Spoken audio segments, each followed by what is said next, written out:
نماینده دائمی امریکا در سازمان ملل در جلسه شورای امنیت سازمان ملل گفت روسیه با اعتراف به نام جمهوری‌های دونتسک و لوگانسک به یگان دلیل به استقلالیت و یکپارچگی اوکراین تجاوز کرد.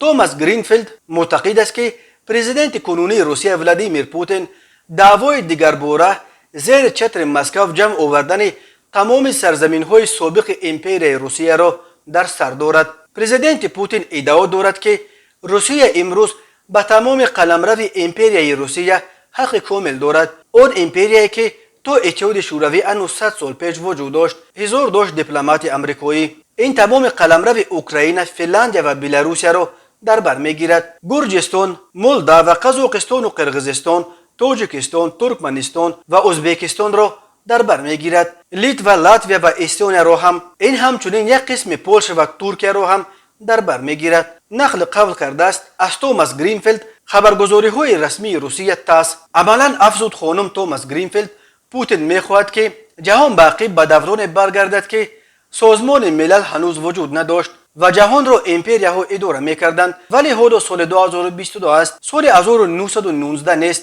و جهان خیلی پیشتر رفته است. سازمان ملل در زمینه رهایی کشورها از مستملکه‌داری بنا شده بود، نه برای دوباره به مستملکه تبدیل دادن آنها. سفیر امریکا عقیده های مسکو را فلاکتبار نامیده، گفت پیامدهای آن در پهنای خیلی فراتر از اوکراین احساس خواهند شد.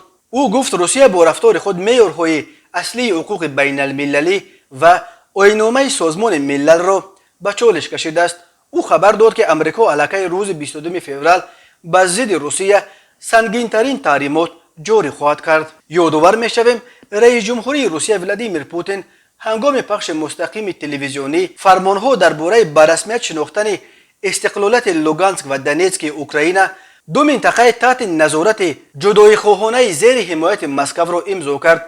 پوتین در پیامش بار دیگر اوکراین را یک دولت بارای صنعی از جانب اساسگذار SSSR ولادیمیر لنین ساخته شده نامیده و گفت اوکراین را یک رژیم لخته که تحت نظارت قدرت‌های غربی و اولیگارخ‌های محلی اداره می‌کنند.